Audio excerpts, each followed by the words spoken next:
నమస్తే, welcome to our channel. నేను పద్మిని. ప్రస్తుతం మనతో పాటు ప్రముఖ ఆధ్యాత్మికవేత్త, నారీసేన ఫౌండర్, దత్త ఉపాసకురాలు, శ్రీపాద శ్రీవల్లభ దత్తపీఠం వ్యవస్థాపకురాలు శ్రీమతి లతా దత్త గారు మనతో పాటు ఉన్నారు. మాట్లాడదాం. అక్క నమస్తే. అక్క నమస్తే రా. Welcome to my home. చాలా బ్యూటిఫుల్ గా ఉంది, స్వీట్ హోమ్. Thank you. చాలా వండర్ఫుల్ గా ఉంది. ఫస్ట్ టైం మీరు మా ఇంటికి రావడం. అవును, మీరు ఈ ఇల్లు కొనుక్కున్న తర్వాత మొదటిసారి రావడం, అది కూడా ఏకాదశి రోజు. ఏకాదశి చుట్టూనే మనం తిరుగుతూ ఉంటామేమో. ఏకాదశికి దత్తుడికి కనెక్షన్ ఉంటుంది. డెఫినెట్లీ. అలాగే నీకు పుట్టిన బాబుకి దత్తుడికి కనెక్షన్ ఉంది, శ్రీపాద శ్రీవల్లభ. అలా మీ ఇంట్లో అడుగు పెట్టగానే చాలా ఆనందంగా అనిపించింది. చాలా cute and sweet home. Thank you so very much. ఇంత దూరం వచ్చారు, ఎందుకంటే 4 విషయాలు, మంచి విషయాలు ప్రేక్షకులకి తెలియచేయాలి అన్న ఇదితో, ఆ ఉద్దేశంతో ఖచ్చితంగా ఇంత దూరం వచ్చారు. ప్రేక్షకుల తరపున మీకు కృతజ్ఞతలు అక్క. అయ్యో లేదు పద్మిని, కొంత బాబు చిన్నవాడు కదా, ఇంకా పెద్దగా అయ్యే వరకు మేము వస్తాం. Thank you, thank you. ఇలా ఎంత ఎవరు వస్తారు చెప్పండి. శ్రవంతి గారు వచ్చారు, అలాగే మీరు వచ్చారు. చాలా చాలా సంతోషం. దత్తుడి గురించి ఎన్నో విషయాలు ఉన్నాయి. ఇప్పుడు ఇది చైత్రమాసం కూడా ప్రారంభం అయిపోయింది కాబట్టి బోల్డ్ అని విశేషాలు ఉన్నాయి. పౌర్ణమి కూడా రాబోతోంది. అంతకన్నా ముందు పౌర్ణమి రోజు చాలా చాలా విశేషంగా మీరు గానగాపురంలో ఉండబోతున్నారు. మరి ఈ గానగాపురం యాత్ర గురించి ఒక్కసారి ప్రేక్షకులకు వివరిస్తారు. ఎప్పుడు వెళ్తున్నారు? ఈ ఏప్రిల్ 10 అంటే ఈ గురువారం నుంచి మళ్ళీ వచ్చే గురువారం వరకు గాన్గాపూర్లోనే ఉంటున్నాను పద్మిని. ముఖ్యంగా అంటే చాలా మంది బాధపడుతున్న ఈ నెగిటివ్ ఎనర్జీస్ వాళ్ళ కోసం, ఉద్యోగాలు రావట్లేదని బాధపడుతున్న వాళ్ళ కోసము, పిల్లలు సంతానం కోసం బాధపడుతున్న వాళ్ళ కోసము ప్రత్యేకంగా అక్కడ పూజలు నిర్వహిస్తున్నాం. సంకల్పం చెప్పి వాళ్ళ కోసం పూజలన్నీ కూడా ఆ వారం రోజులు చేయటం జరుగుతుంది. సప్తాహ పారాయణం కూడా వారం రోజులు అక్కడ జరుగుతుంది. అక్కడ ఒక గురువు గారు, అర్ధనారీశ్వర గురువు గారని, ఆయన ఇంట్లోనే ఉంటాం, అక్కడే అన్ని జరుగుతాయి అన్నమాట. గానగాపురంలోనే ఉండటం అనేది జరుగుతుంది. గానగాపురంలోనే గుడికి ఒక లైన్ అవతలే వాళ్ళ ఇల్లు. అబ్బా, అద్భుతం. అయితే ఎప్పుడు బయలుదేరుతున్నారు? గురువారం రోజు మధ్యాహ్నం హారతి ఇచ్చి బయలుదేరుతాం. అంటే ఏప్రిల్ 10వ తారీఖు. ఏప్రిల్ 10వ తారీఖు గురువారము మధ్యాహ్నం మన పీఠంలో స్వామికి హారతి ఇచ్చేసి బయలుదేరుతాం, గురువారం కాబట్టి. తర్వాత మళ్ళీ గురువారం రిటర్న్ అవుతాము. అక్కడ 12వ తారీఖు చైత్ర పౌర్ణమి రోజు చండీ హోమం నిర్వహించబోతున్నారు. అవును. 13వ తారీఖు చిత్తా నక్షత్రం వచ్చింది. అంతే కదా, చైత్రమాసం చిత్తా నక్షత్రం. చిత్తా నక్షత్రం ఎవరికైతే ఈ శని బాధలు ఉంటాయో, తర్వాత కుజ బాధలు, ఎందుకంటే మార్స్కి సంబంధించిన నక్షత్రమే చిత్తా నక్షత్రం. అంటే చాలా మంది పిల్లలు దానివల్లే ప్రాబ్లం అవుతారు. పెళ్ళిళ్ళు కూడా ఒక్కోసారి కుజుడు వల్ల ప్రాబ్లం అవుతుంది. కోపాలకి సంబంధించి కానీ, లేకపోతే ఆవేశాలకి సంబంధించి, ఆవేశాలకి, నెక్స్ట్ ఫైర్ యాక్సిడెంట్స్. ఇప్పుడు మనం యాక్సిడెంట్స్, రక్తము కల చూడటము, ఇవన్నీ కూడా కుజగ్రహం వల్ల అవుతాయి. శని కుజుడు కలిస్తే ఇంకా చెప్పలేం, భయంకరం అనమాట. ఇప్పుడు చాలా మందికి ఈ శని కుజ ఎఫెక్ట్లు ఉన్నాయి కాబట్టి ఈ వారం రోజులు కూడా అక్కడ పూజలు నిర్వహిస్తున్నాం. ఈ చిత్తా నక్షత్రం పూజ ఎవరైతే చేస్తారో వాళ్ళకి ఈ కుజ బాధ తప్పుతుంది అనమాట. అంటే కుజగ్రహం అనుకూలించిన వాళ్ళకి కుజ బాధ తప్పుతుంది. అలాగే ముఖ్యంగా ఏంటంటే ఈ రెమెడీస్ చేసుకోలేని వాళ్ళు కూడా ఈ పూజా కార్యక్రమం, చిత్తా నక్షత్రం పూజా కార్యక్రమంలో పాల్గొనటం వల్ల నవగ్రహ దోషాలన్నీ కూడా తొలగుతాయి. పౌర్ణమి నాడు చండీ హోమం చేస్తారు. 13వ తారీఖు చిత్తా నక్షత్రం హోమం ఏదైనా జరుగుతుంది. చిత్తా నక్షత్రం పూజ జరుగుతుంది. చిత్తా నక్షత్రం పూజ, సిద్ధమంగళ స్తోత్రము పఠనం, ఇవన్నీ జరుగుతాయి. అయితే మీతో పాటు వచ్చిన వాళ్ళకి అందులో కూడా పార్టిసిపేట్ చేస్తారు. అవును, అందులో కూడా సప్తాహం చేస్తారు. అలాగే ఈ పూజల్లో కూడా పార్టిసిపేట్ చేస్తారు. ఎవరైనా ఉద్యోగాల కోసం సంకల్పం చేసుకోవాలన్నా, కుజగ్రహ బాధలున్నా, అలాగే గొడవలు ఎక్కువగా ఇంట్లో గొడవలు అవుతూ ఉంటాయి, మనస్పర్ధలు అవుతూ ఉంటాయి భార్యాభర్తల మధ్య.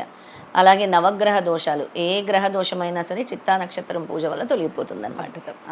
ఈ వారం రోజులు కూడా అందుకే అక్కడ మనం పారాయణాలు, చైత్రమాసం చాలా విశేషమైంది కాబట్టి అక్కడ పూజలు నిర్వహిస్తున్నాం పద్మిని. రైట్.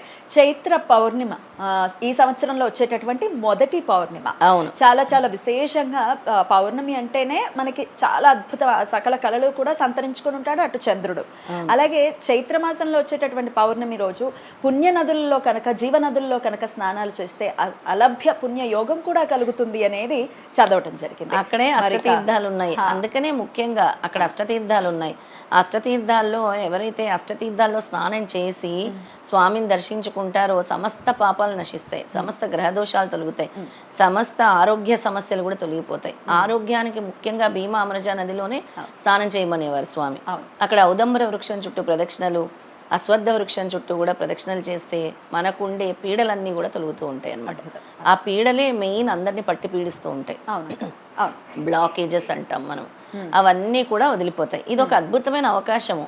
భక్తులందరూ కూడా దత్త భక్తులందరూ కూడా దీన్ని వినియోగించుకోవాలి, సద్వినియోగం చేసుకోవాలి. ఎందుకు అంటే వాళ్ళకి అసలు ఎలా బయటకు రావాలో తెలియదు ఒక సమస్య నుంచి. ఇలా స్వామి దగ్గర ఉండి ఒక వారం రోజులు నేను ఉంటున్నానంటే ప్రత్యేకంగా ఈ భక్తులందరి కోసమే ఉంటున్నాను. అద్భుతం.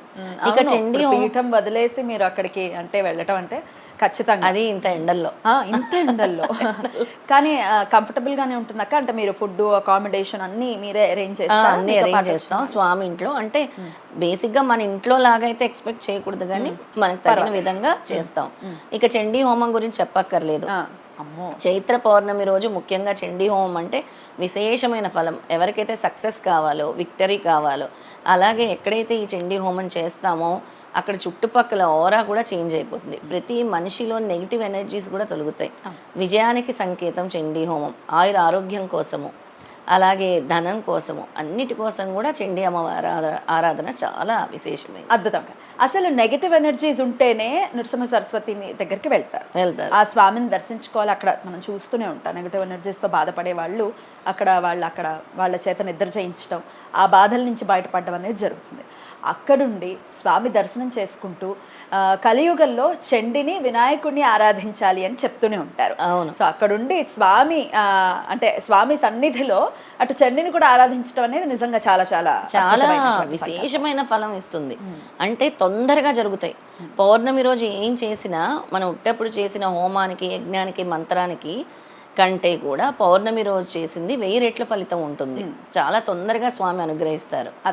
7 రోజులు అక్కడ నిద్ర చేయటం అంటే మాటల గాన్గాపూర్ స్వామి సంరక్షణలో అక్కడ నిద్ర చేయటము, అక్కడ పారాయణం చేయటము, అక్కడ చండీ పారాయణం జరగటం. పైగా మనం చేసే మామూలు చండీ కాదు, చేస్తున్నది శృంగేరి పీఠం. ఆయన గురువు గారు 700 ఆహుతులు అని చెప్పారు. నేను చేస్తే అదే విధంగా చేస్తాను. 700 ఆహుతులతో చండీ పారాయణం చేస్తున్నారు. అంటే 700 శ్లోకాలు ఉంటాయి కాబట్టి చాలా చాలా విశేషంగా ముఖ్యంగా ఏంటంటే 13గా డివైడ్ చేస్తాం మనము మామూలుగా, కానీ ఆయన ప్రతి శ్లోకానికి కూడా వేస్తున్నారు. చాలా విశేషంగా చాలా విశేషంగా ప్రతి శ్లోకానికి కూడా అమ్మవారికి ఆహుతేస్తారు. ఇంకా పౌర్ణమి అంటే గానుగాపురంలో ఇసుకేస్తే రాలనటువంటి జనాలు కదా, అసలు ఎంత రద్దీగా ఉంటుంది అంటే నేను మొన్న మధ్య వెళ్ళడం జరిగింది. మీకు తెలుసు కదా, మీరే కదా ఏర్పాటు. అవును, పౌర్ణమికి వెళ్ళలేదు కానీ అక్కడికి వెళ్ళినప్పుడు చెప్పారు, అమ్మో పౌర్ణమి రోజు చూడాలండి మొత్తం ఇక్కడంతా జనాలు, అసలు రూములు దొరకటాలు ఇవన్నీ ఏమీ ఉండవు. రూములు రోడ్ల మీదే అసలు 5-10 వేలు. అమ్మ బాబాయ్, అప్పుడు మామూలుగా ఒక 2000 అలా ఉండేవి. 5000, 10,000 అలా ఇచ్చినా కూడా దొరకట్లేదు, అస్సలు దొరకట్లేదు. ఎందుకంటే కోరికలు అలా తీరిపోతున్నాయి పద్మిని. పెళ్లిళ్ళు కాని వాళ్ళకి పెళ్లిళ్ళు జరుగుతున్నాయి.